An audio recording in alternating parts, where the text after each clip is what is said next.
Un applauso a Thomas Cella.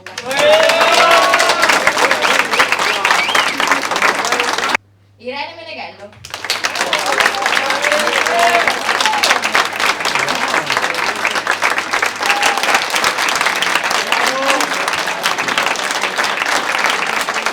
È stata un'iniziativa di Giancarlo Polegato di mettere a disposizione 3 borse di studio, una per ogni indirizzo, cuoco, sala bar e produzione alimentare, ma abbiamo voluto premiare non quelli che hanno ottenuto di per sé i risultati migliori, i primi della classe, ma quelli che nel triennio hanno avuto la crescita maggiore, perché magari uno parte anche con degli svantaggi, delle problematiche accumulate negli anni precedenti, ma poi mette a frutto i suoi talenti e cresce e diventa uno spettacolo. E vedere che tutti ce la possono fare, che tutti hanno dei talenti di cui avendo cura possono crescere e diventare veramente dei capolavori. Pensavo che fosse una cosa così scontata, invece mi sono emozionato anch'io a vedere questi ragazzi come erano entusiasti di mettersi in gioco nel loro studio, nel loro impegno, perché chiaramente la qualità è sempre un'asticella, vero, che va alzata ogni anno, e quindi anche questa continuità, come ho detto prima, che non è che finisca qui la borsa di studio, ma sarà anche per i prossimi anni, anche perché veramente desidero implementare a questi giovani la voglia di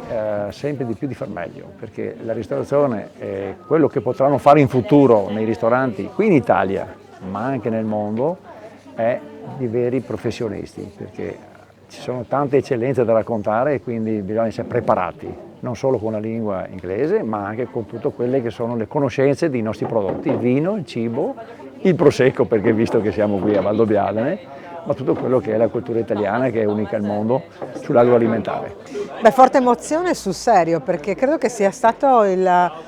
più bella lezione di educazione, perché è stato detto a tutti gli altri ragazzi che erano qui a guardare: guardate che questa scuola, questi professori vi osservano, vi studiano, non valutano solo il compito che farete, non solo la vostra preparazione tecnica, ma dicono di voi che siete delle persone che dovete stare in un contesto che è quello della vita.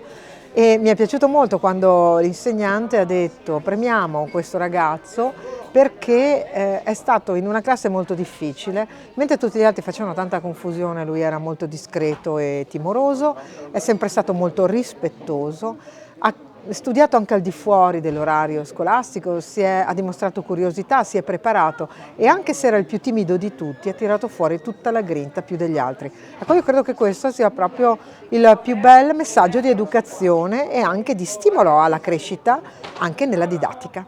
Alberto Raffelli ha detto una cosa che mi piace molto ricordare senza attribuirla solo a me stessa. Però noi abbiamo 15 anni fa raccolto un testimone che era di scuole della formazione professionale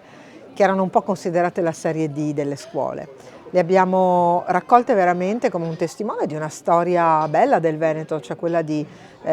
soprattutto gli artigiani che facevano nascere queste scuole, il mondo delle confessioni religiose, e le abbiamo fatte diventare delle grandi scuole.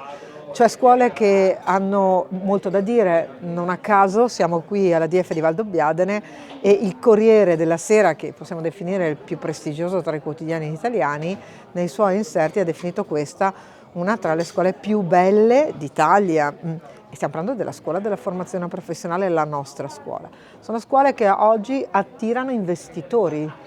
Ed è vero che un imprenditore così importante come Moretti Polegato, che è un imprenditore tra i migliori d'Italia e che parla l'italiano nel mondo, viene qui e investe, ha costruito e ha aiutato a costruire questi muri, ma accompagna i ragazzi, quindi vuol dire che interessa agli imprenditori avere domani futuri collaboratori o semplicemente fare responsabilità sociale non in modo peloso e caritatevole. Il buonismo non mi piace il merito e la meritocrazia, e questa scuola con questo premio infatti ha voluto certificare questo. Ecco perché queste scuole in 15 anni le abbiamo, uso il plurale non maiestatis, fatte crescere insieme.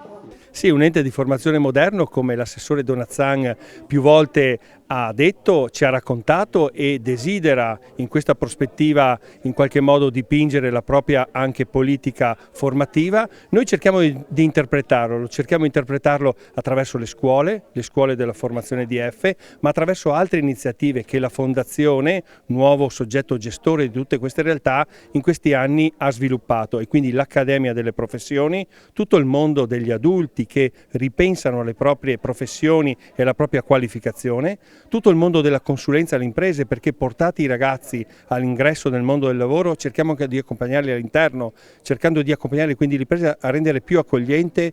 questo contesto di competenze formative che vengono introdotte, e attraverso anche una grande realtà che è la scuola paritaria, l'Istituto Superiore per il Made in Italy e tutta l'alta formazione che da questo ne consegue. Sì, e c'è un fattore comune in tutto questo, sono le persone. Se la scuola di ristorazione a Valdobbiadene è riuscita a fare questo è grazie alle persone, al preside, ai docenti, a Elena Donazzan per la regione, a Giancarlo Polegato che ha messo a disposizione le proprie risorse e la propria volontà affinché questa scuola avesse corso qui. Insomma, il vero patrimonio sono sempre le persone e finché ci sono queste persone possiamo sperare in un grande futuro, e ancor più perché le persone sono anche i ragazzi che frequentano la scuola di ristorazione, sono persone fantastiche, quindi buon lavoro a tutti.